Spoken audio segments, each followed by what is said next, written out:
It's a bit parky at present, so I'm back to winter woolies having gone on.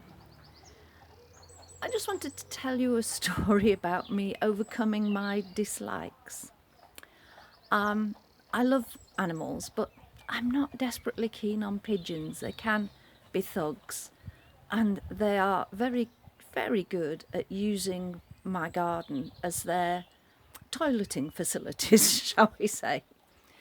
But I came to my greenhouse the Friday and I saw a dead baby pigeon next to it, so disposed of that and went on with the garden, came back to the greenhouse a little later, and there was a pigeon's nest down next to the greenhouse.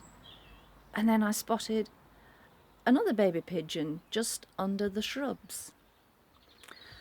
Okay, I don't desperately like pigeons, but there is no way that I would see one suffer in any way.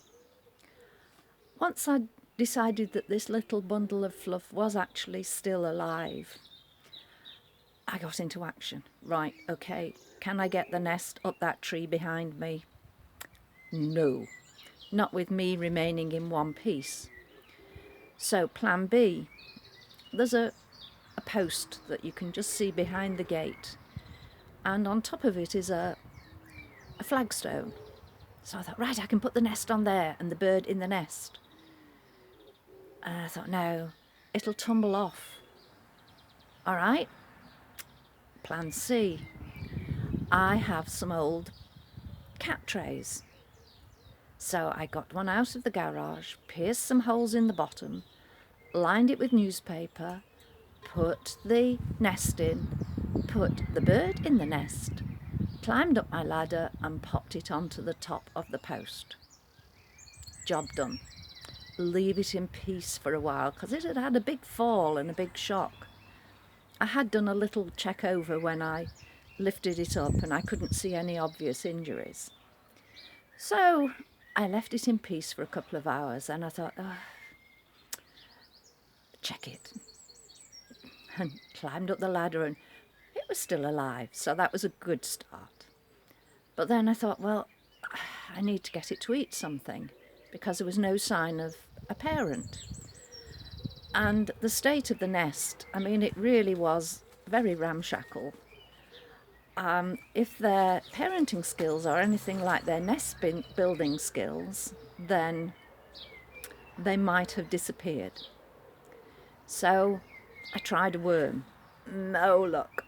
So I mashed up some whiskers.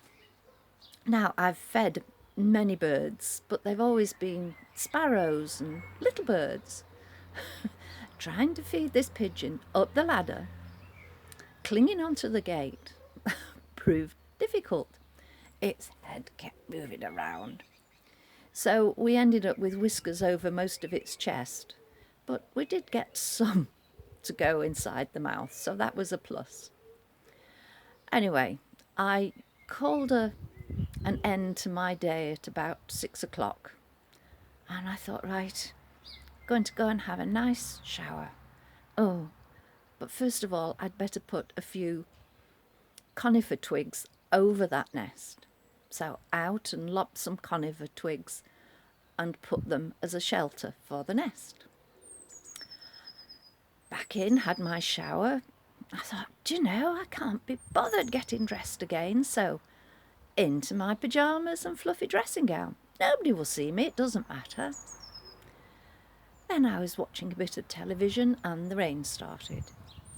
Oh no, that poor bird, it'll be floating in that tray. So out I went, got my loppers, cut some more conifer twigs, up the ladder in my big white fluffy dressing gown, getting rained on, and I covered it again. So that was it. When I went to bed, I thought, I've done a good job today, well done. But could I sleep? No, especially as the rain kept hammering. How will that bird be? Could I go down and put an umbrella over it some way?